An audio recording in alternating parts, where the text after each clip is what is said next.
Lumayas ka sa katawan ng babaeng iyan. Hindi mo siya pag-aari. Habang hinahampas ng dahon ng malunggay ang katawan ng sinasanibang kaibigan ko, tumutulo ang pawis sa kanyang noo. Hindi siya tumigil sa pagbigkas ng mga orasyon. Aray! Tama na! Biglang nagbago ang boses ni Grace. Paiba-iba. Parang boses ng matandang lalaki na garalgal at puno ng galit. Napatigil ako. Nanindig ang balahibo ko. Hindi ka dito nababagay.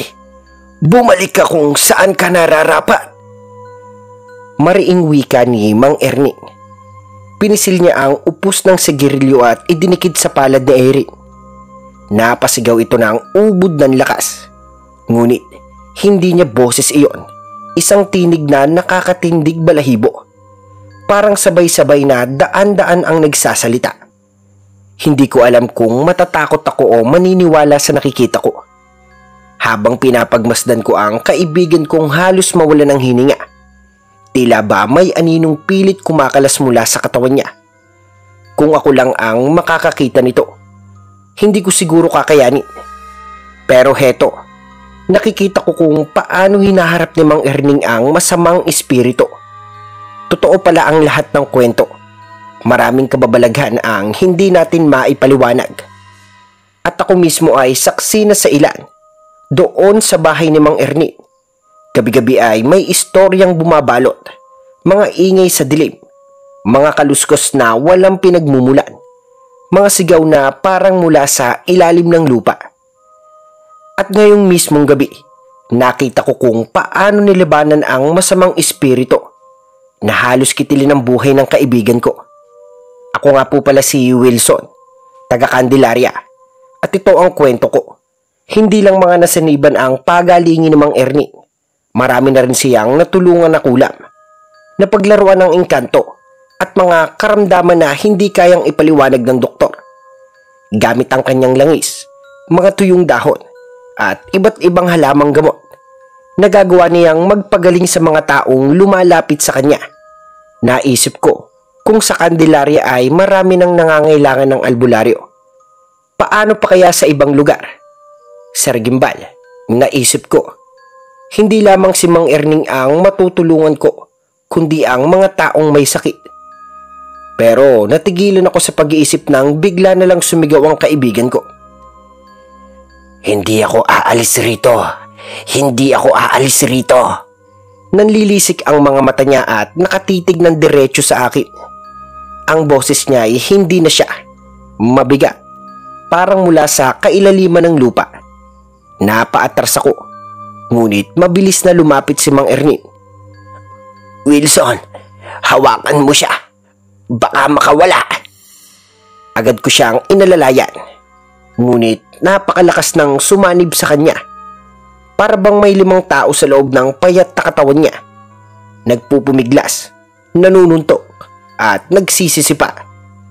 Kumuha si Mang Erning ng isang botelya ng langis mula sa kanyang supot at binuksan ito. Kumalat ang matapang na amoy. Parang pinaghalong yerba buena, bawang, at luya. Dinampi niya ito sa sintido ng kaibigan ko habang mabilis na nagdasal. Sa ngalan ng Ama, ng Anak, at ng Espiritu Santo, lumayas ka at bumalik sa iyong pinagmulan. Sabay pinahiran niya ng langis ang noo at dibdib ng kaibigan ko. Pagkatapos ay inilabas ang buntot ng pagi na nakabalot sa pulang tela. Iwanasiwas niya iyon sa harapan ng kaibigan ko.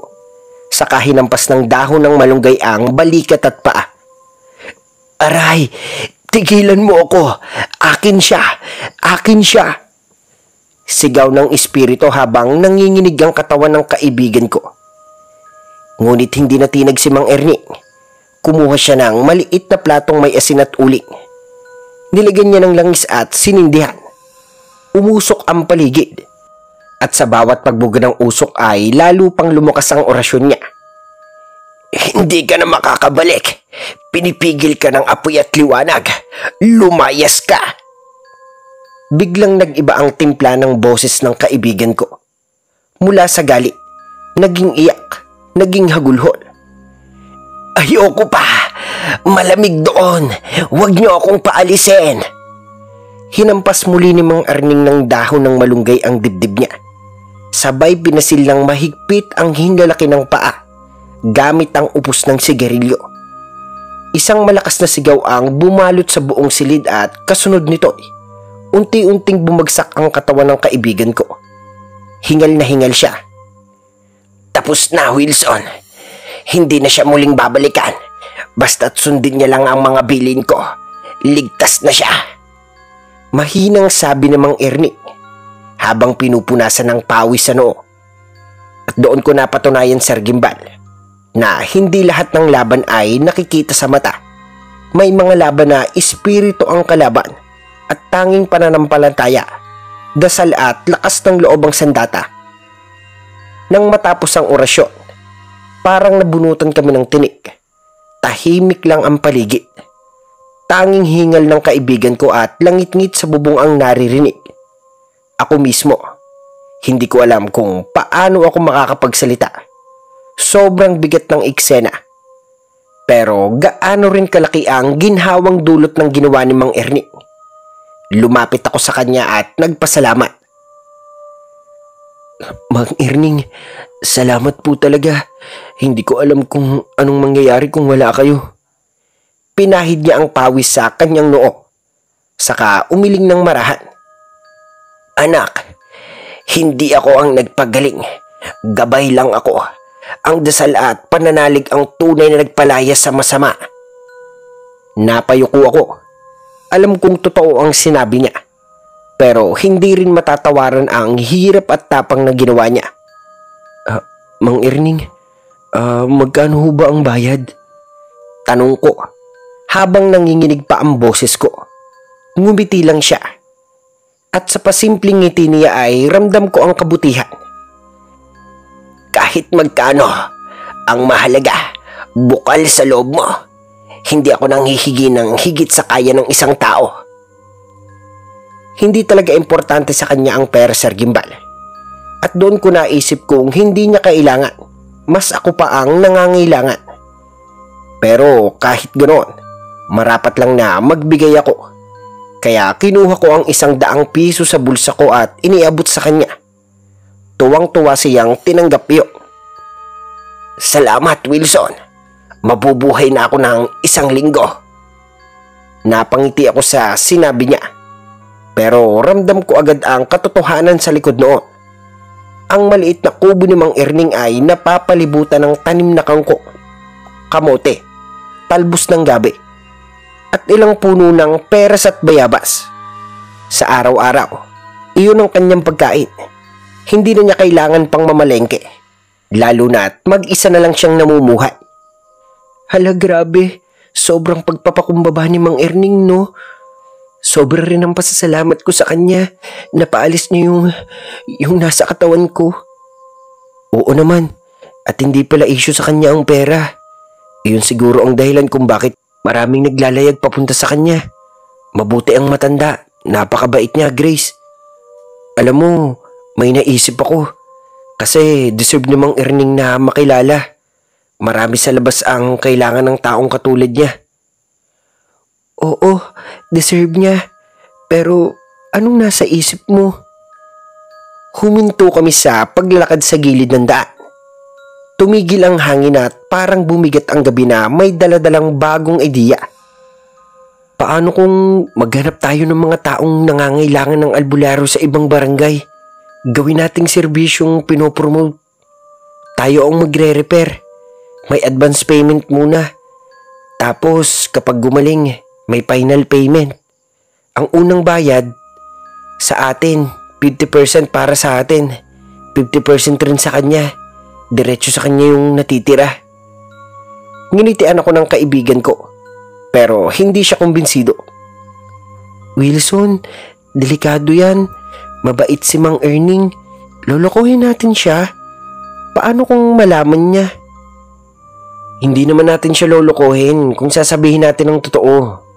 Ipapaliwanag natin na may kailangan siyang pamuhunan.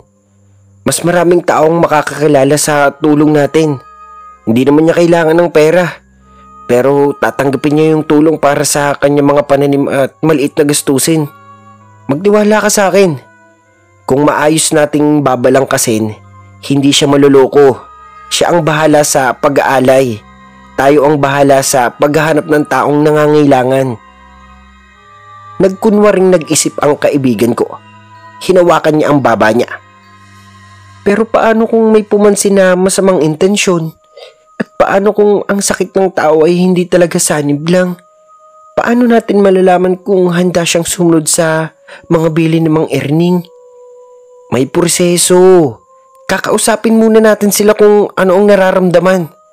Kung may history ng sakit, kung may ginagamit na bawal na gamot o may ibang dahilan.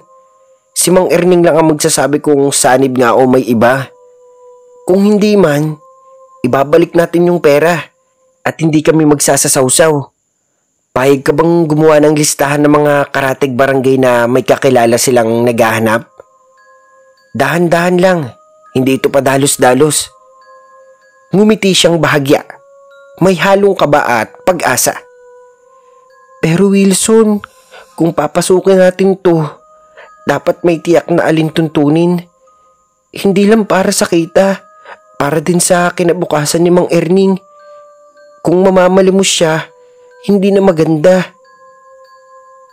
Sumasang-ayon ako, gagawin natin ang maayos para sa kanya at para sa iba. Habang nag-uusap kami, naramdaman ko ang bigat ng responsibilidad. Pero ramdam ko rin ang posibilidad. Isang maliit na plano na pwedeng magdala ng mas maraming tao kay Mang Erning. Nagpunta kami ng kaibigan ko sa harap ng simbahan upang maghanap ng kliyenteng magpapagamot kay Mang Erning. Mainit ang sikat ng araw, pero hindi yun ang iniintindi ko.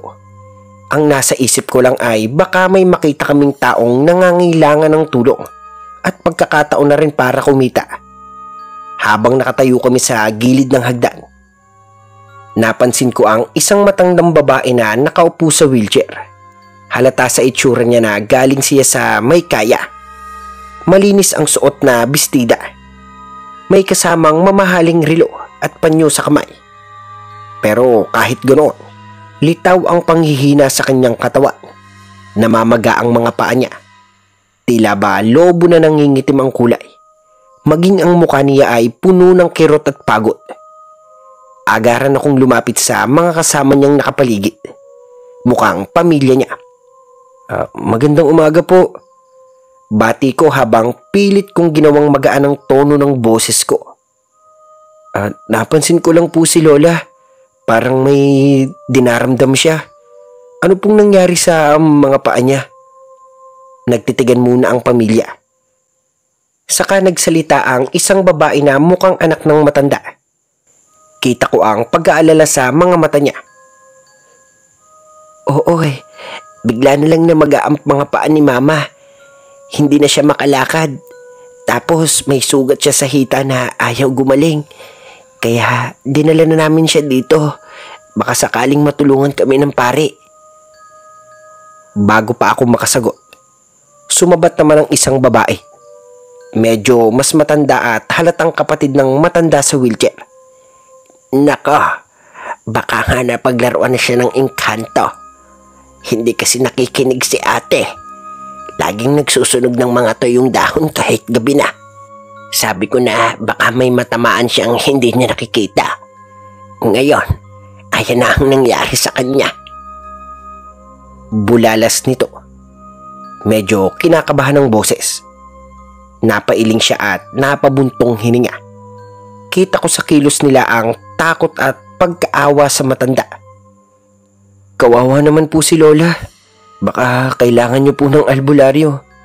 May kilala po ako. Malapit lang po dito. At magaling siyang magpagaling ng mga ganitong karamdaman. Kung gusto niyo, tawagan niyo na lang po ako. Sabat ko. Sabay tingin sa matanda na halos hindi makapagsalita sa sobrang panghihina. Agad kong inilabas ang maliit na papel kung saan nakasulat ang numero ko. Iniabot ko to sa kanila. Ramdam ko ang pag-asa at pagdadalawang isip sa mga mata nila. Pero tinanggap din nila ang papel. Habang papalayo kami ng kaibigan ko, hindi ko mapigilang ngumisi. Sigurado na ito. Jackpot. Malala na ang kondisyon ng matanda. Hindi sila tatanggi kapag wala ng ibang remedyo. Buong magdamag, hawak ko ang cellphone ko. Hindi ako mapakali. Palakad-lakad ako sa kwarto habang paulit-ulit na tinitingnan kung may tawag. Pakiramdam ko'y hinihintay ko ang isang milagro. Maya-maya lang, nagring ang cellphone ko. Isang hindi pamilyar na numero. Agad kong sinagot. Halos mabingi ako sa kaba at saya. Hello po. Sila po ba ito?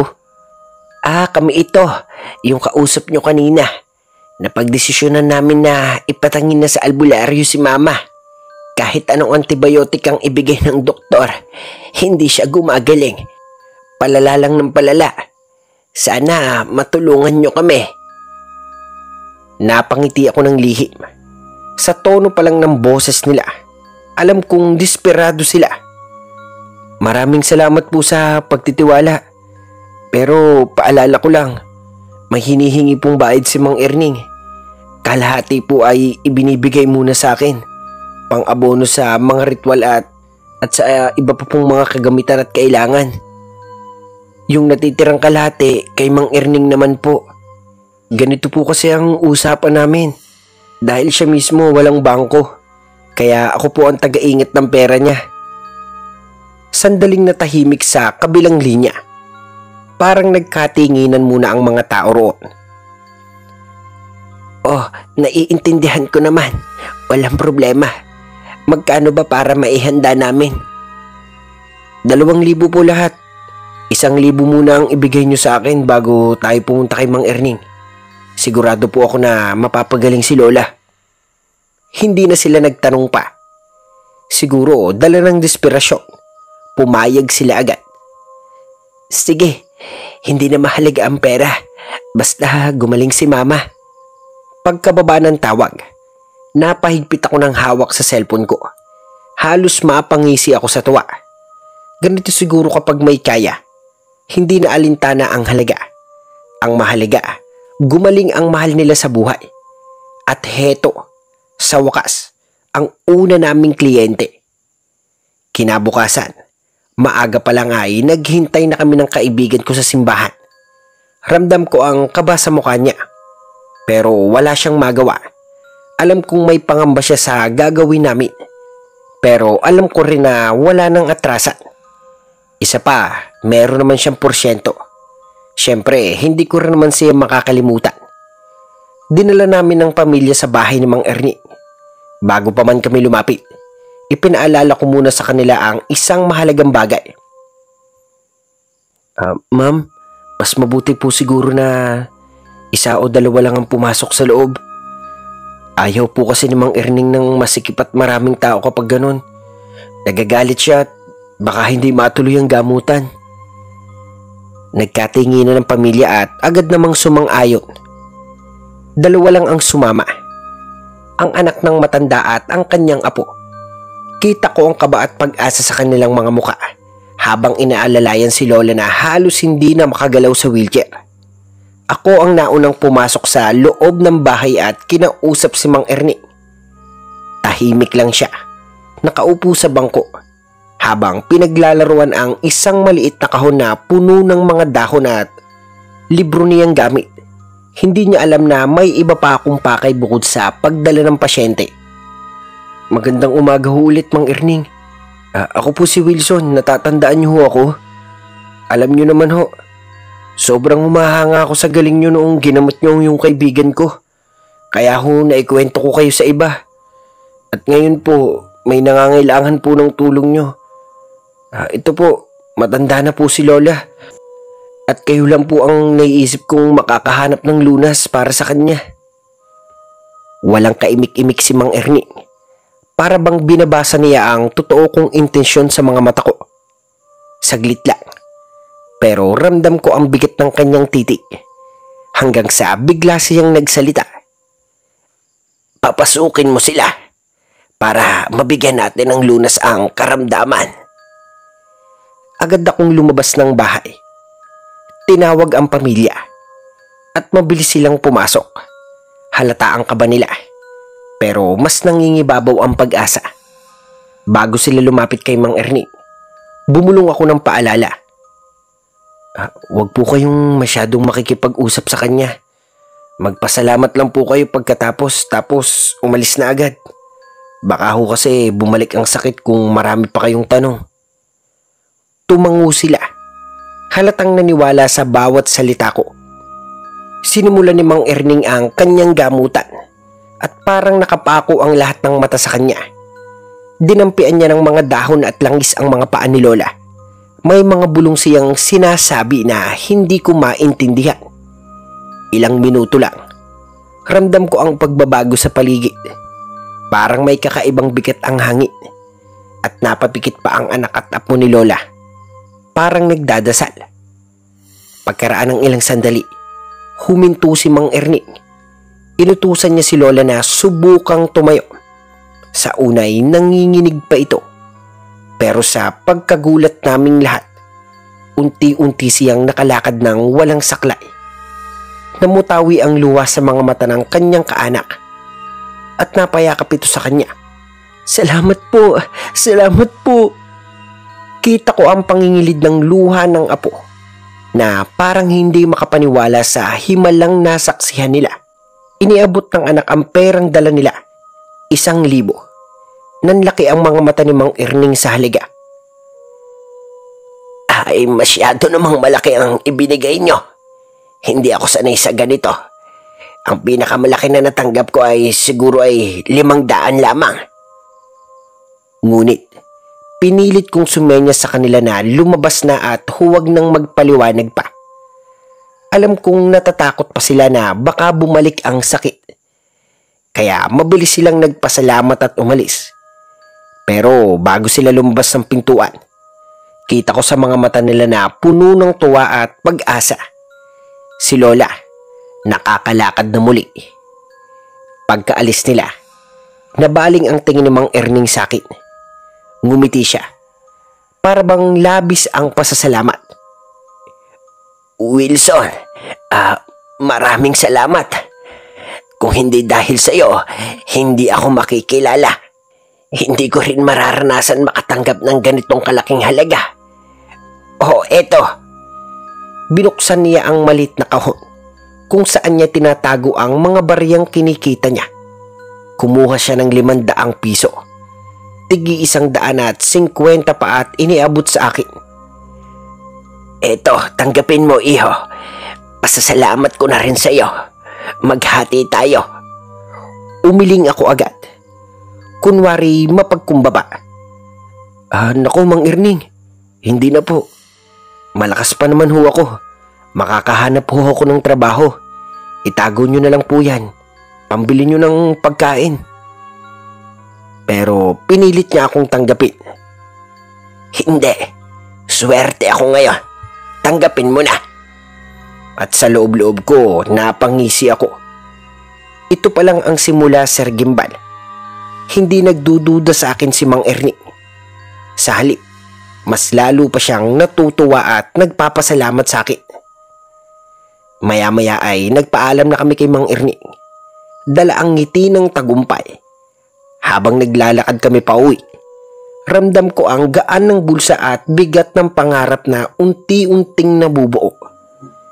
Pero napansin ko si Grace, tahimik lang. Parang may iniisip. Hindi ko napigilan. Ako na mismo ang nagsimula ng usapan.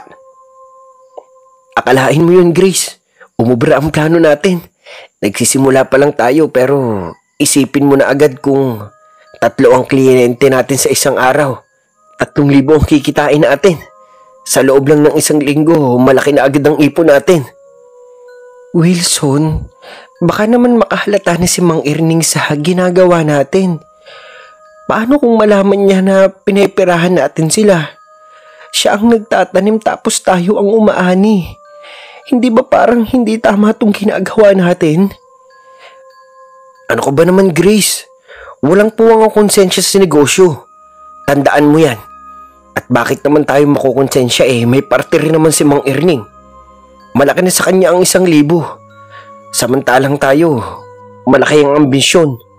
Isipin mo, kung 3,000 sa isang araw, hindi ba't mas gaganda ang buhay natin? Hindi naman niya kailangang malaman ang presyong sinasabi natin sa mga kliyente. Pwede nating babaan, pwede nating taasan para hindi siya magduda. Napabuntong hininga si Grace. Kita ko sa mukha niya ang alitan ng isip at puso. Basta, sasama ako sa'yo. Tutulong ako. Pero hindi ibig sabihin nun na sang-ayon ako sa lahat ng ginagawa mo. Ayokong madawit ng husto. Kung sakaling bumalik sa atin ito, ikaw ang may gawa, hindi ako. Ngumiti lang ako. Pilit kong pinagaan ang bigat ng sinabi niya. Inakbayan ko siya. Ipinakita kong wala siyang dapat ipag-alala. Grace, magtiwala ka lang. Kung gumana ang unang plano, gagana rin ang mga susunod. Tandaan mo, nagsisimula pa lang tayo. Kapag nasanay ka, makikita mong tama ang ginagawa natin. Hindi lang para sa atin, kundi rin para kay Mang Erning din. Lahat tayo panalo dito. Sa loob-loob ko, Sir Gimbal, alam kong tama ako. At kung nakalusot kami ngayon, walang dahilan para hindi ito maulit ng paulit-ulit. At naniniwala rin ako na ipinagkaloob sa akin ito, Sir Gimbal. Noong nagpunta kami sa harapan ng health center sa bayan namin, doon ko nakita ang iba't ibang taong nangangailangan ng tulong. Halos lahat sila ay may sugat, mga balat na punit-punit, na parang kinain ng apoy. Sigurado akong hindi doktor ang kailangan nila, kung hindi si Mang Ernie. Ako pa ba? Malakas talaga ang pandama ko. May isang batang hindi mapakali. Paulit-ulit siyang kamot ng kamot sa ulo. Kasama ang kanyang nanay na halatang pagod at halos mawala ng pag-asa. Nilapitan ko po sila, Sir Gimbal. Habang papalapit, naamoy ko agad ang masangsang na parang amoy sunog na bulok na laman. Nang makita ko ng malapitan, halos mangilabot po ako. Ang buhok ng batay naninikit sa rana. Puro sugat at may pamumula na parang tinutusok ng karayom. Alam ko na agad na siya ang susunod naming target. Bata at magulang ang sangkot. At sino ba naman ang makakatanggi kung buhay ng anak ang nakataya? Siguradong magbabayad at magbabayad sila, Sir Gimbal. Lumuhod ako sa tapat nila at pinilit ngumiti. Nay, mukhang may mabigat na problema po sa anak nyo. Ang dami na pong sugat sa ulo. At base sa nakikita ko, baka po may nasagasaang elemento sa kanya. Lalo na kung mahilig po siyang maglaro sa gabi. Napakunot ang noo ng nanay at halos mapahinto sa paghimas ng ulo ng anak. Paano mo nalaman, iho? Malakas po kasi ang pandama ko, Nay. May kilala po kasi akong albularyo na matagal nang lumulutas ng mga ganyang karamdaman. Alam ko na ho agad kapag may kakaiba. Ang anak nyo malamang may nakapitan. Napasa po sa dibdib ang nanay. Diyos ko, totoo nga. Mahilig nang maglaro ang anak ko sa likod ng bahay namin.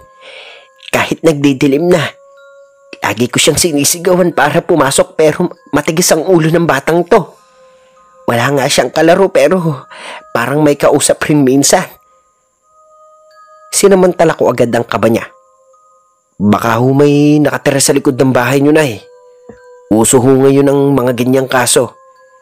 Kahit dalhin niyo pa sa doktor ang anak niyo, hindi ho nila mapapagaling ang anak niyo. Kung gusto niyo pong subukan, pwede ko po kayong ipag-connecta sa albularyong kakilala ko. Matutulungan niya ho kayo bago pa lumala ang lagay ng bata. Humigpit ang hawak ng nanay sa balikat ng anak niya. Pero baka naman mahal ang bayad, iho. Wala pa akong trabaho ngayon. Naglalaba lang ako paminsan-minsan. Wala akong perang maaasahan. Napangiti ako. Ngunit tinakpan ko ng kunwaring awa. Nay, hindi ko naman ho kayo ilalagay sa alanganin. Kung anak ang nakasalalay, hindi po ba't mas mahalaga ang kaligtasan niya kaysa sa pera? At isa pa, may paraan naman para mapagaan ang bayad. Basta handa lang po kayo makipag-usap. Pwede ho ba akong magbayad ng mga gulay at prutas? Marami kaming tanim na ganon. At iyong kalahati ay kahit pera na. Kahit pa uutangin ko pa sa mga kamag-anak namin, mapagaling niyo lang ho ang anak ko, pakiusap. Humikbi ang nanay, sabay yakap sa bata. Ang bata naman ay umuungol. Halos mangyak-ngyak habang kinakamot pa rin ang ulo niyang puro sugat. Nagkunwari akong naaawa, Sir Gimbal. Pinilit kong palambutin ang boses ko. Pero business is business.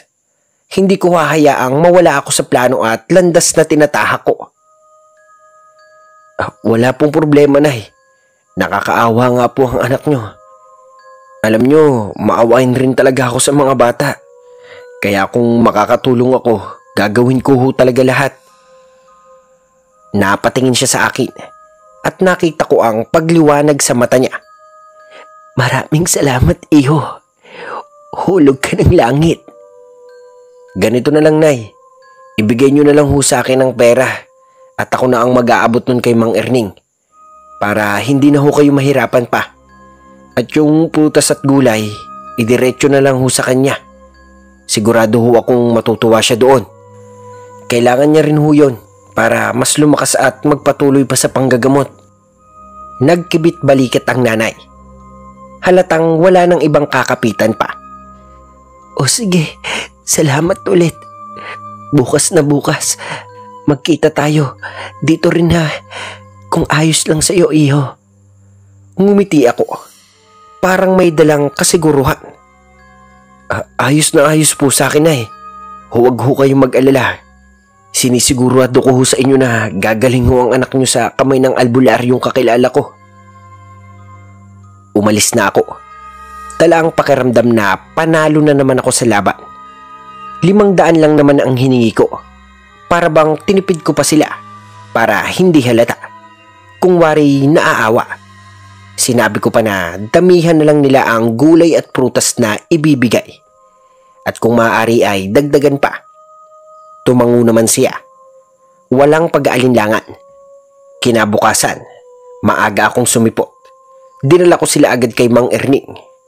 Bago ko pa sila iharap, pinaalalahanan ko ang nanay. Nay, tandaan niyo po, kapag natapos po ang ritual at gumaling ang anak niyo, diretso na po tayong ibigay ang gulay at prutas. Huwag na po kayong makipag-usap ng kung ano-ano kay Mang Erning na hindi naman po konektado sa sakit ng anak niyo. Ayaw na ayaw niyo po kasi ng ganon. Nakita kong tumango siya. Halatang natakot at sumunod agad. Sigurado akong naniwala sila sa akin, Sir Gimbal. Hindi sila nagduda kahit kaunti. Sinimulan na ni Mang Erning ang ritual. Unay, nag-interview muna siya. Malumanay ang tinig habang nakatingin sa bata. Kamusta ang pakiramdam mo?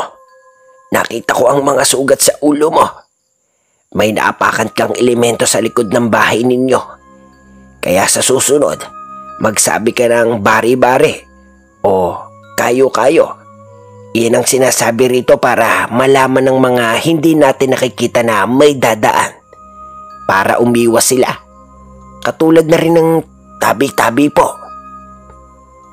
Anak, makinig ka sa albularyo. Para sa susunod ay hindi ka na magkakaganyan. Imbis na sumagot, napaupo ang bata sa sahig at biglang nagkamot. Aray! Halos mapunit na ang anit niya sa lakas ng galaw. Dumugo ang balat ng ulo niya at bumalot sa kwarto ang amoy ng nana at dugo. Napaiyak siya. Halos mabaliw sa hapdi. Mang Erning, tulungan niyo ho kami. Bigla na lang po nagkakaganito ang anak ko. Saka dahil dito, dumadami ang kuto niya. Araw-araw, padami po ng padami. Hindi ko na po kayang alisin lahat. Sobrang sakit po sa akin na makita ang anak ko sa ganitong sitwasyon. Tumango si Mang Erning. Mahigpit ang tingin sa bata, saka nagpatuloy. Sinindihan niya ang kandila at maingat na naglagay ng langis sa isang mangkok. Kinuha niya ang kandila at pinatulo iyon sa langis. Kitang-kita ko, Sir Gimbal, na sa bawat patak ng kandila may nabubuong parang aninong hugis tao. Maliit, nakayuko. Nanginig ang nanay. Napakapit lalo sa anak. Nako, nakikita niyo ba ito?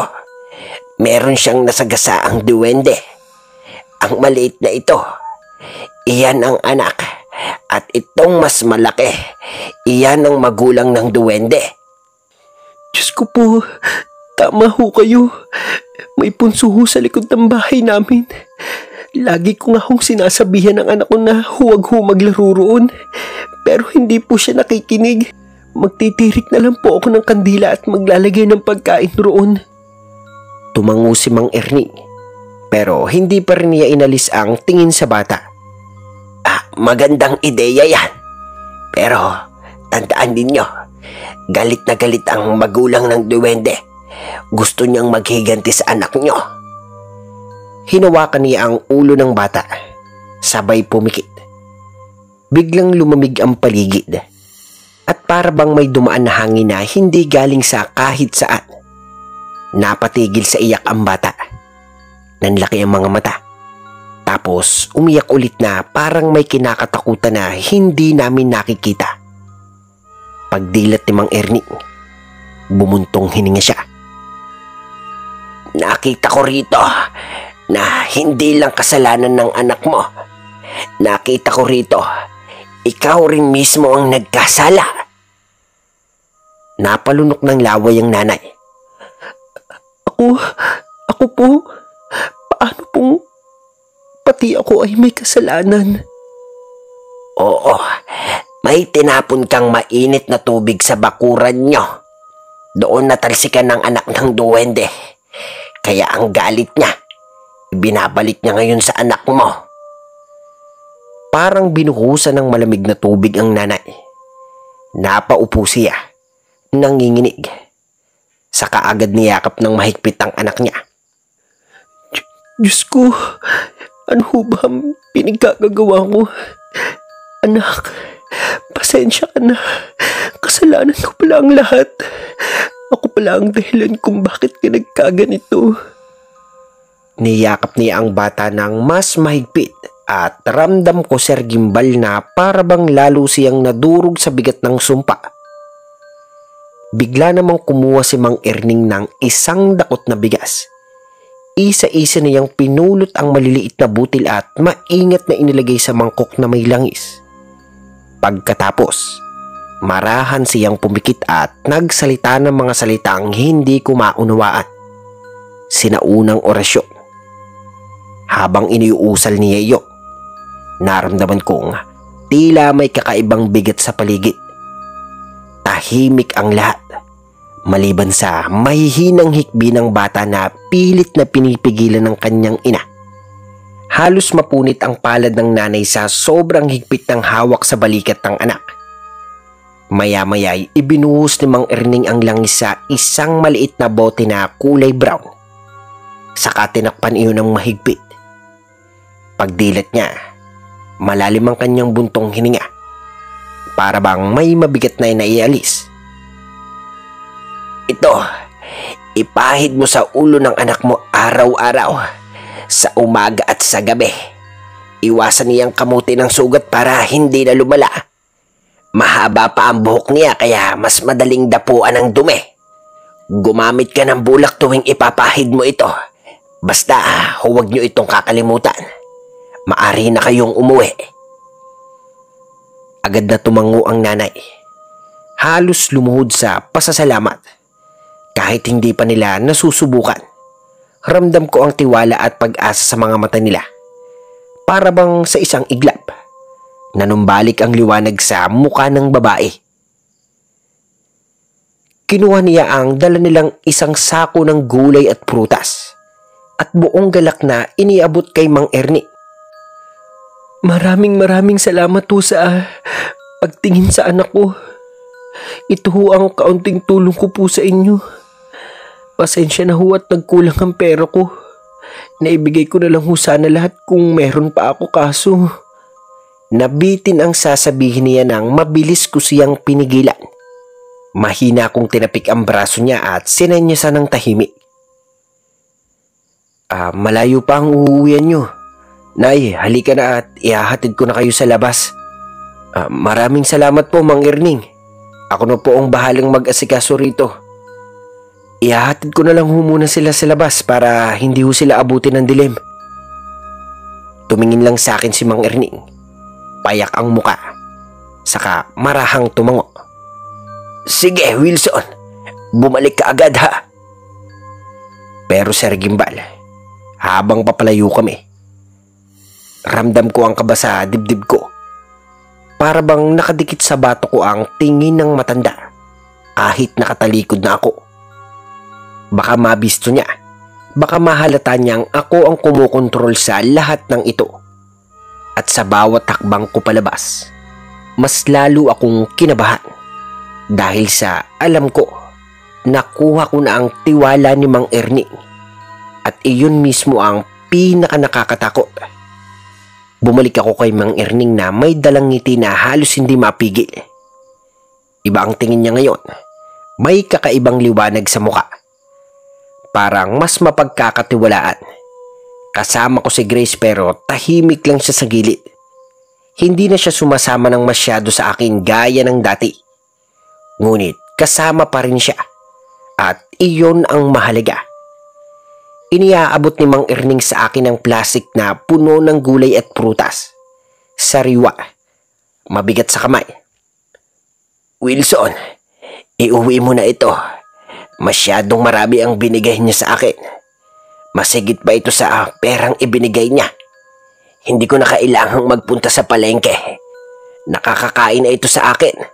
Swerte ka talaga, Wilson. Simula nang dumating ka, lagi na lang may lumalapit sa akin.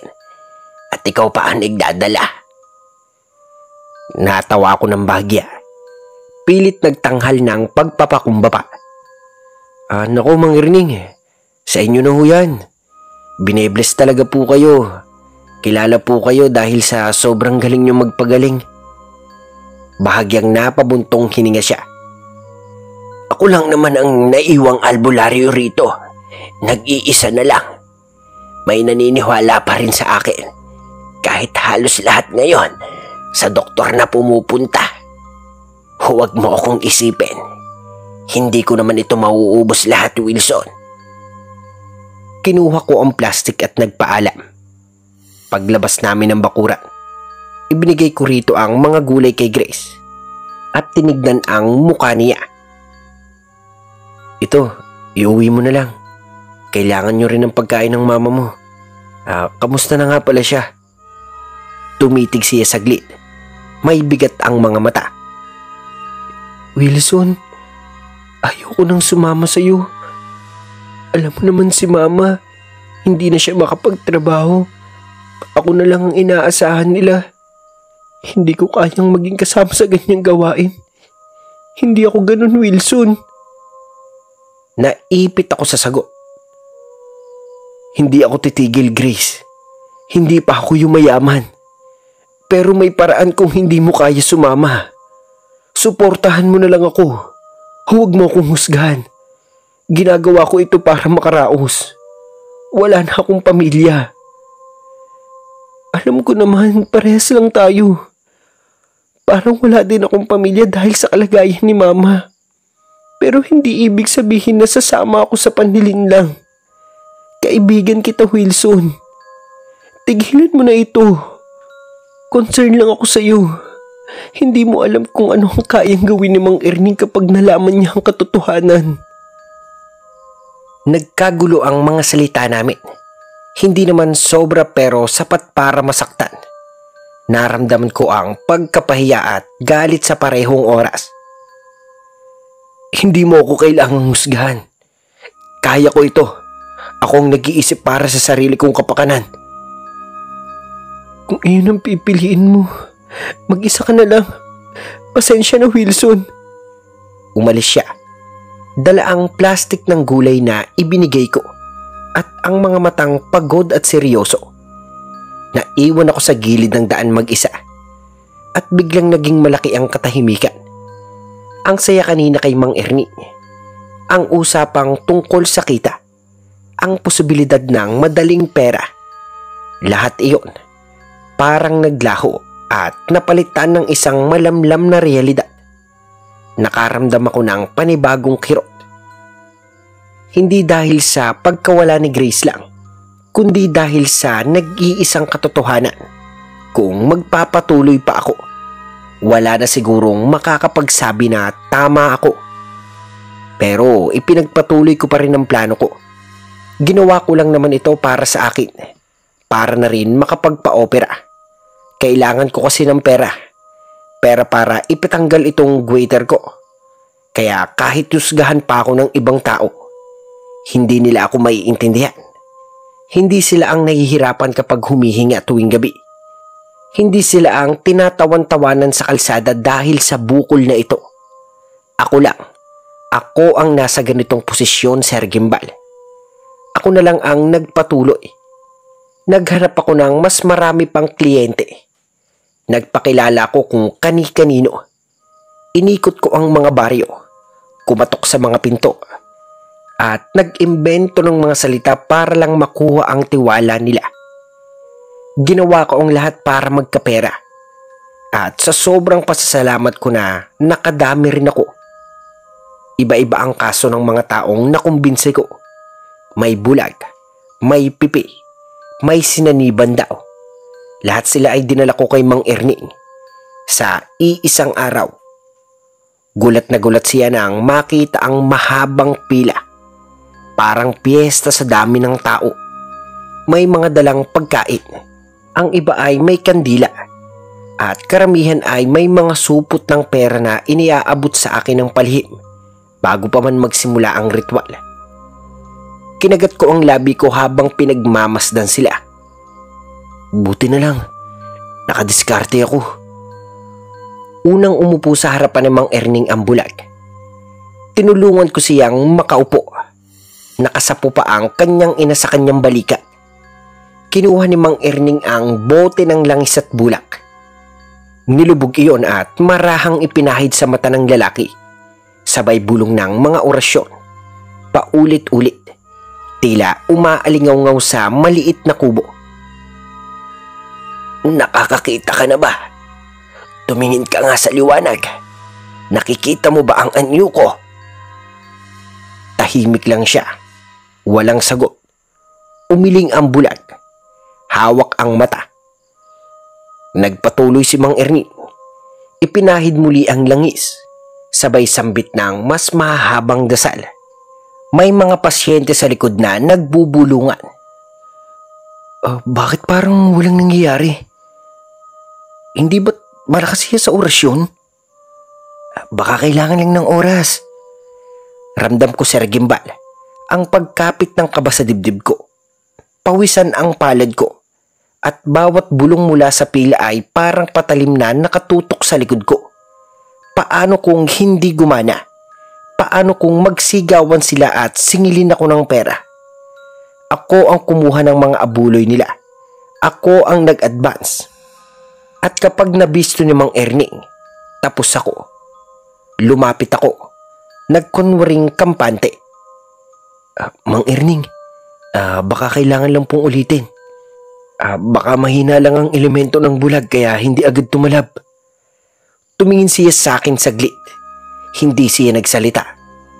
Pero ramdam ko ang titig niya. Parang sumusuri. Parang nagtatanong kung bakit ako masyadong nag-aalala. Muli siyang bumalik sa bulag at inusal ang mas mahaba pang orasyon. Tila ba mas pinupuwersa ang hangin. Hinawakan niya ang ulo ng pasyente at mariing ipinikit ang mata. Liwanag, pumasok ka sa kanyang paningin.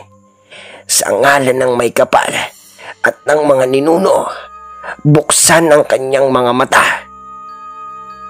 Nanginginig ang hangin sa bawat salita. At biglang tumulo ang isang luha mula sa mata ng bulag. Napasinghap ang kasama niya, ang kanyang nanay. Anak, anak, bakit ka umiiyak? May nakikita ka na ba? Wala ho akong makita. Ibalik niyo na ang bayad ko. Mga sinungaling kayo. Iniskam niyo kami. Nagbayad kami tapos wala pala kayong magawa. Nagliyab ang katahimikan sa maliit na kubo. Nagkatinginan ng mga tao. May sumisigaw. May umiiyak. Hindi inaasahan ang pagputok ng galit. Halos tumigil ang bawat paghinga ko. Anong sinasabi mo? Hindi pa naman ako humihingi ng bayad. Bungad ni Mang Ernie. Naguluhan at napailing. Hindi niya maintindihan kung bakit umusbong ang sigaw ng pasyente. Anong wala? Bago pa ako pumunta rito, ibinigay ko na ang 1,000. At ito lang palang natanggap ko. Hindi pala totoo na kaya niyo pong magpagaling. Ano pong klaseng albularyo kayo? Pinepirahan niyo lang ho kami. Huwag kayong maniwala sa albularyong ito. Magsialis na tayo. Sasayangin lang natin ang oras natin. Unti-unti akong pinagpapawisan. Para akong napasubsob sa kasulok-sulukan ng kulungan. Ang tingin ay dumidikit sa akin. Nag-uusisa, naghuhusga. Tinutusok ako ng bawat salita ng lalaking iyon. Bawat isa ay parang pako. Ang pera nilang iniabot. Ang nai-advance ko na sa kanila ay iniwan ko sa bahay. Ang natira, dahil ginamit ko na sa pagpapacheck up ko para sa schedule ng operasyon ko. Wilson, ano bang sinasabi nila? Nanghihingi ka ba ng pera nang hindi mo sinasabi muna sa akin? Umalulong ang puso ko sa dibdib. Hinawakan ko ang isang upuan para hindi madapa. Nagkagulo na ang baligid, Sir Gimbal. May ilan nang sumisigaw. Ibalik nyo! Ibalik nyo! Pandaraya ninyo! May kumakalat na bulungan tungkol sa aking mga paratang na dapat kumawala ako. Hindi ko po magagawa yan. Gusto ko lang naman pong tumulong para makilala kayo. Para po makatulong. Hindi po. Hindi ko sinasadya. Pabulong kong sagot. Panay ang pagraspa ng lalamunan. Pilit humahalo ang pagkaiyak at pag-urong ng loob ko. Sinungaling ka. Batang bilanggo ng panluloko. Ibalik mo na ang perang ibinigay namin para makauwi na kami. Natulala ako. Wala akong maibigay. Ginastos ko na ang ilan sa mga perang iyon sa klinik. Sa paunang bayad. Sa mga gamot. Sa maliit na pambayad para sa appointment ko sa ospital. Ang kalutasan ng waiter ko ang nasa isip ko. Hindi ko kayang mamatay nang hindi nasusubukan. Ngunit, ang sinasabi ko sa sarili ko at ang mukha ng lalaking umiiyak at nagtatalo sa harapan ko. Wilson, sumagot ka. Sinisira mo ang reputasyon ko. Kailan mo pa ito ginagawa? Pumipilipit ang bibig ko. Pasensya na po. Hindi ko po sinasadya mangirinig. Kailangan ko lang talaga ng pera. May sakit po ako. Kailangan ko pong magpa-opera. Waiter, hindi ko na po kaya. Naghahanap po ako ng paraan. At sa pag-amin ko, tumigil ang ilan sa pag-usig. May bahagyang pagkalito. May halong awa. Ngunit, marami pa ring nag-aaligid at nag-aalinsunod ang galit. Nagulo ang mukha ni Mang Ernie. May halong galit at pagkabigla. Sa sandaling siya'y tumahimik. Tinanaw ang mga tao na saksi. Saka nagkunwaring huminga. Kung totoo ito, Wilson, hindi iyon maipagsasawalang bahala. Kung pinapahirapan mo ang mga taong umaasa sa akin, hindi lang reputasyon ko ang masisira. May mga pusong mapipinsala. May lumapit na lalaki mula pa sa pila. May hawak-hawak na supot. Ibalik niyo na ang pera namin. Bata kung hindi, tatawag pa kami ng iba. Lumapit ako sa lalaking bulag na nag-umpisang sumigaw. Nakita ko ang luha sa mga batik-batik niyang pisngi. Ang kanyang kamay ay nanginginig. Tila nawawala ang dating pag-asa. Naglakad ako papalapit at may isang bagabag na tinig na gumagalaw sa akin. Pasensya na po. Wala na po akong pera sa kamay ko. Nakatulong ang ilan sa kanila. Nagastos ko po para sa pagpapacheck up. Para hindi maubos ang pagkakataon. Nakaschedule na po ang operasyon ko. Hindi ko po kayang bumawi ngayon. Sa paligid, ang bulungan ay lumakas. May nagmumura. At ang iba naman ay galit na galit. Ang mukha ni Mang Erning namumula. At ang malamig niyang titig ay nakatuon sa akin. Hindi galit lamang, kundi tanong na naghihintay ng panunumpa.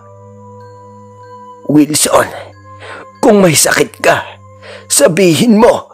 Pero hindi sa ganitong paraan. Huwag mong iahon ang pagpapagaling sa sinungaling at panloloko. Ibigay mo ang detalye. Ipakita mo kung ano ang katotohanan. Hindi maganda yung ginagawa mo. Pinagkakatiwalaan kita, Wilson. Alam mo rin na hindi kita kakampihan. Lumingon ako sa kanya at galit akong tinignan siya. Sige, huwag niyo akong kampihan. Wala namang makakaintindi sa posisyon ko kundi ako lang. Dapat magpasalamat ka sa akin. Kung hindi dahil sa akin, hindi kayo kikita. Hindi kayo makikilala. Dahil sa akin, dumami ang pasyente niyo. Kundi dahil sa akin, dumami ang mga taong nagpapagamot sa inyo. Anong sinasabi mo? Ayos na sa akin na kusa nila akong puntahan, Wilson. Akala ko partner tayo pero hindi pala. Hindi niyo ako naiintindihan. Tumindi ang tono ni Mang Erning. Wilson, huwag mong isiping patatakbuhin mo ako ng ganyan. Kung may problema ka, sabihin mo ng mas maayos. Pero huwag mong ilagay sa alanganin ang mga taong umaasa sa atin. Maiintindihan naman kita kung sinabi mo sa akin ng mas maaga. Hindi na kami nagtagal. Bago pa man sila magsalita, tumakbo na ako. Tumakbo talaga ako na parang mauubos ang lakas ko. Humahagulhol ang dibdib. Pawisan ang palad. At habang lumalayo, parang naglaho ang lahat ng pangako at tiwala sa akin. Pagkatapos ng ilang sandali, nanahimik na ako at napag-isipan ang susunod kong gagawin. Hindi ako papayag na magdusa lang ako mag-isa. Kung sisirain niya ang pangalan ko, sisirain ko ang buhay niya. Ayoko na madamay lang ako. Nagplano akong gawing maramdaman din niya ang kawalan na nararamdaman ko nang hindi niya ako sinuportahan. Akala ko ay kakampihan ako ni Mang Erning dahil tinulungan niya ako. Pero hindi pala. Nanakawin ko ang mga kagamitan niya. Gamit niya sa paghahanap buhay. Gabi na nang bumalik ako sa bahay ni Mang Erning. Madilim ang kalsada. Iilang aso lang ang naglalakad at may maingay sa malayo. Kabisado ko na ang bahay niya. Alam ko ang maliit na pasukan sa likod. Dahan-dahan kong nilapitan ang bakod at pinakinggan ang bawat galaw. Tiniyak kong tulog na siya bago ako kumilos. Sinilip ko ang maliit na silid na puno ng kahon at gamit. May kandila, bote ng langis, garapon ng tuyong gamot, at supot ng tuyong dahon. Mga gamit iyon ni Mang Erning. Nang makita ko, pinagpawisan ako. Gusto kong sirain lahat. Pero ang plano ko ay iuwi ang ilan sa mga gamit para sa sarili ko. Dahan-dahan kong binuksan ang padlock, gamit ang maliit na pako na dala ko. Maingay lang ang tunog pero sa katahimikan ng gabi, umaalingaw-ngaw ito. Pumasok ako at huminga ng malalim. Maingat ang mga galaw ko. Hawak ko ang sako at dahan-dahang inilalagay ang mga kandila, mga bote ng langis at ilang garapon ng pulbos at tuyong halamang gamot. Para akong kumukuha ng pag-asa niya. Bubulong ako sa sarili na puno ng hinanakit. Tignan natin kung mabubuhay ka pa, Mang Erning. Hindi mo man lang ako kinampihan. Nang maisiksik ko na lahat sa sako, naglakad ako palabas at sinara ang pinto ng tahimik. Nagmadali akong maglayas sa dilim. Nang makalabas, may narinig akong malalapit na yapak. Mula sa loob, dali-dali akong nagtago sa likod ng mga dahon, malapit sa bakod at huminto sa paghinga. Malamig ang hangin at may amoy ng langis sa paligid. Nakita ko sa bintana ang silweta ni Mang Erning na nagliliwanag dahil sa lampara. Nang tumingin siya, lumitaw ang seryosong mukha niya. Para siyang nagising at naghahanap. Kung sino man ang magnanakaw, humanda ka. Umalingaw ang boses niya sa katahimikan ng gabi. Napaupo ko ng mabilis sa loob ng mga dahon at napakapit sa ulo ko. Parang ayokong marinig ng iba ang tibok ng puso ko. Sa ilalim ng liwanag, napansin ko, nawawala ang pares kong tsinelas. Doon ko lang naalala na naiwan ko pala iyon sa loob nang pumasok ako. Parang may tumalon sa dibdib ko. Naku, naiwanan ko pa sa loob yung tsinelas ko. Paano to? Pilit kong sinalang-alang ang mga tunog ng gabi. Nagliliparan sa isip ko kung ano ang susunod. Kung mahuhuli ako, hindi lang pera ang mawawala, pati ang operasyong inaasam-asam. Pahilis akong tumingin sa daan palabas. Pero nakikita ko si Mang Erning na naglalakad palibot-libot sa loob ng bakuran. Tinudurog-durog ang mga dahon niyang hawak-hawak na parang pananggalang sa ritual. May tinawag siyang pangalan na hindi direktang nag-uusisa. Mas naghuhudya. Lumakas ang pag-uga ng lupa sa ilalim ng mga yapak niya. Tumahimik ang hangin. May tumunog na kaluskos. Nakakita siya ng bakas sa lupa. Isang maliit na marka ng tsinelas at tumingin siya. Dahan-dahan siyang tumingin. At para bang sumasalubong ang mga mata niya sa kadiliman. Kung saan ako nakatago. Hindi siya agad nagsalita. Tumingin lang. At may kakaibang pagtingin na hindi ko maintindihan. Pero galit. May alo ng pagdududa at talas ng pag-iisip. Doon ko naramdaman. Magaling si Mang Erning. Hindi lang siya basta nagtataka. Parang nauunawaan niya ang galaw ng tao. Parang nababasa niya ang mga bakas ng puso. Hindi ko alam kung nakita niya ang anino ko o hindi. Ngunit gumapang ang lamig sa gulugod ko. Nagpa siya akong huwag magmukhang susuko. Dahan-dahan akong tumayo at naglakad palayo sa bakuran na tila walang bigat ang paa. Kinabukasan, pagkagising ko, ramdam ko agad ang bigat ng katawan ko. Para bang may nakatagan sa dibdib ko na hindi ko makita.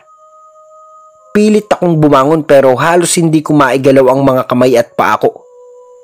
Nang tumingin ako sa salamin, muntika na akong mapaatras. Namumutla ang balat ko at may maiitim na guhit sa ilalim ng mga mata. Para akong unti-unting inuubos ng sakit na hindi ko maipaliwanag. Pinilit ko pa ring lumabas. Dala ko ang mga gamit na kinuha ko kay Mang Erning. Habang naglalakad ako papunta sa likod ng bahay, nanginginig ang mga kamay ko at basang-basa ng pawis ang bato ko. Kinuha ko ang pala at nagsimulang maghukay. Pero bawat sandali, parang may malamig na hininga na sumasabay sa akin. Pakiramdam ko, hindi ako nag-iisa. Para bang may nakatingin sa bawat galaw ko. Habang hawak-hawak ko ang gamit ng albularyo. Sobrang lakas ng kabog ng dibdib ko. Parang kasama ko si Mang Erning. At sa bawat tunog ng lupa na tumatama sa pala, mas lalo kong nararamdaman na parang may sumusunod talaga sa akin. Naku, bakit ganito yung pakiramdam ko? Grabe, nanghihina ako. Bulong ko sa sarili. Hinihimas ang dibdib ko. Para bang may matulis na bagay na tumutusok mula sa loob. Sobrang sakit na hindi ko maipaliwanag. Para bang bawat pintig ng puso ko ay may kasamang kirot. Habang lumalakad ako, papunta sa likod, napansin kong nanginginig ang mga kamay ko. Unti-unti ring nanlalabo ang paningin ko. At pakiramdam ko, bawat hakbang ay pinipilit ng isang puwersa na hilahin ako pababa. Bawal na hindi makagalaw. Nang sumilip ako sa braso ko, nayanig ako, Sir Gimbal.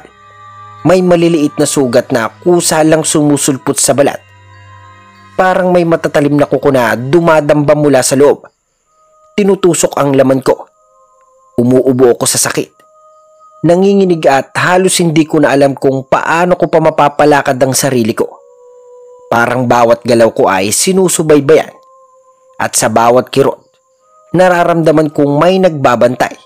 May nagbabantay at nagbabalak ng masama. Hindi pwede.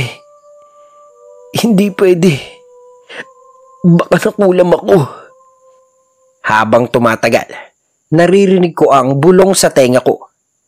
Hindi boses ko, kundi parang boses ni Mang Erning na malamig at mabigat. Wilson, alam ko ang ginawa mo. Hindi ka makakatakas sa parusa. Ibalik mo yan. Pag-aari ko yan. Napakapit ako sa aking ulo at napasigaw. Tumigil ka! Tumigil ka! Wala akong kasalanan. Pero lalo lang lumakas ang bulong sa loob ng ulo ko. Parang mga tinig na hindi ko maintindihan. Nagpapakipot at nagbabantang pumuslit sa isip ko. Pagdating ng hapon, lumalabas ang mga sugat sa balat ko at nagmistulang punit-punit. Parang may hayop na kumakalmot mula sa loob. Ramdam ko ang bawat galaw ng sugat. Parang buhay at may sariling intensyon. Ang mga mata ko'y namumula. At nang tumingin ako sa salamin, nakita kong dahan-dahang namamaga ang isa sa mga mata ko. Tila gustong kumawala. Napaiyak ako sa takot at sakit. Nanginginig sa bawat segundo. Hapong-hapo akong napaluhod sa sahig. Hawak ang ulo ko at umiiyak sa katahimikan ng bahay. Dito ko naisip, paano ko haharapin ang nangyari? At sino ang makakatulong sa akin? Kung hindi si Mang Ernie. Si Mang Ernie, siya ang may gawa nito. Kinulam niya ako. Habang humihingal ako, naalala ko ang naiwan kong tsinelas kagabi sa bahay ni Mang Ernie. At doon, tuluyan akong kinalabutan. Parang iyon ang naging susi ng sumpa sa akin. At bigla kong naramdaman ang bigat sa buong katawan ko. Lumipas ang 1 linggo, Sir Gimbal. Alam ko na kinulam ako. Ramdam ko iyon sa bawat buto ng katawan ko. Pero sa totoo lang, isa lang ang paraan para gumaling. Bumalik kay Mang Ernie. Ang problema, ayoko dahil natatakot akong humarap sa kanya. Natatakot akong aminin na ako ang nagnakaw.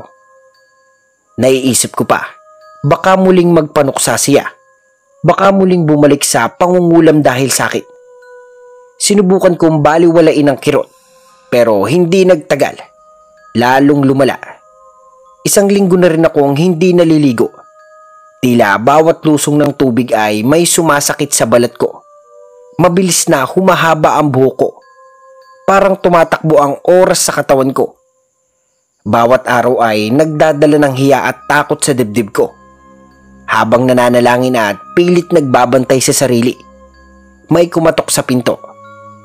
Akala ko si Mang Erning ang lalapit. Pero nang buksan ko, si Grace pala. Nakatingin siya sa akin na may pag-aalala. Hawak ang mga palad na medyo nanginginig at ramdam ko ang init ng kanyang pag-aalala. Anong nangyari sa iyo? Tumingala lang ako. Hindi makapagsalita. Ang lalamunan ko'y para bang nakokontrol na rin. Hindi ko na rin maitaguyod ang tingin dahil mas malala rin ang waiter ko. Nahihiya ako na makita nila. Sumulat ako sa papel at iniabot. isinulat ko sa papel at sinabing ninakaw ko ang mga gamit ni Mang Ernie at tinabunan ko sa likod ng bakuran. Kumunot ang noo ni Grace nang basahin niya ito. Hindi siya agad nag-usisa. Sumulyap lang sa akin at sinabi, "Kailangan natin si Mang Ernie. Siya lang ang nakakapagpagaling at sigurado akong siya lang ang makakapagpagaling sa'yo. Siya lang." "Ayoko," sagot ko sa sulat. Idinugtong niya sa tingin. Parang may galaw ng mga pangungusap ko. Siya ang may gawa sa akin. Kinuha ko ang gamit niya. Tumigil si Grace. Huminga siya ng malalim at sa mata niya, nakita ko ang determinasyon. "Sasamahan kita. Ako magdadala sa iyo sa kanya. At ako ang magdadala ng gamit niya. Baka patawarin ka pa niya." Hindi ko na kinaya. Nang hina ako, Sir Gimbal, at nawalan ako ng malay. Nang magising ako, nasa loob na ako ng maliit na silid na bahay ni Mang Ernie. Kinuha ko ang salamin at hindi ako makapaniwala. Ang balat ko, malinis, nawala na ang mga sugat, ang pamumula, ang mga maliliit na tuldok. Ang guwaiter ko, bahagyang lumuwag. Sa gilid ng kwarto, nakatayo si Grace, nakangiti. At si Mang Erning ay nakaupo ng payak, bahagyang nakayuko. "Wilson, dinala ka na ni Grace. Hindi ako galit. Gusto ko lang makita ang pagsisisi mo at ibalik ang kinuha mo. Alam mo bang mahalaga sa akin ang mga gamit ko na iyon? Dahil ipinamana pa sa akin ng lola ko iyon." May banayad na kalungkutan sa tinig niya. Hindi panunumbat, kundi pagnanais na maunawaan.